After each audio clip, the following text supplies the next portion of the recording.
وسارعوا إلى مغفرة من ربكم وجنة عرضها السماوات والأرض أعدت للمتقين الذين ينفقون في السراء والضراء والكاظمين الغيظ والعافين عن الناس والله يحب المحسنين والذين إذا فعلوا فاحشة أو ظلموا أنفسهم ذكروا الله فاستغفروا لذنوبهم ومن يغفر الذنوب إلا الله ولم يصروا على ما فعلوا وهم يعلمون أولئك جزاؤهم مغفرة من ربهم وجنات تجري من تحتها الأنهار خالدين فيها ونعم أجر العاملين قد خلت من قبلكم سنن فسيروا في الأرض فانظروا كيف كان عاقبة المكذبين هذا بيان للناس وهدى وموعظة للمتقين ولا تهنوا ولا تحزنوا وأنتم الأعلون إن كنتم مؤمنين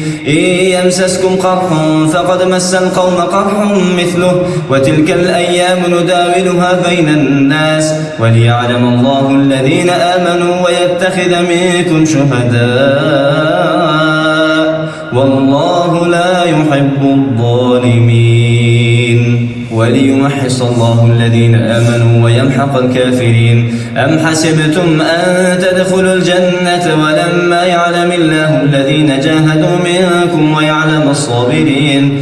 ولقد كنتم تمنون الموت من قبل أن تلقوه فقد رأيتموه وأنتم تنظرون وما محمد إلا رسول قد خلت من قبله الرسل أفإن مات أو قتل انقلبتم على أعقابكم ومن ينقلب على عقبيه فلن يضر الله شيئا وسيجزي الله الشاكرين وما كان لنفس أن تموت إلا بإذن الله كتابا مؤجلا ومن يرد ثواب الدنيا نؤته منها ومن يرد ثواب الآخرة نؤته منها وسنجزي الشاكرين وكأي من نبي قاتل معه ربيون كثير فما وهنوا لما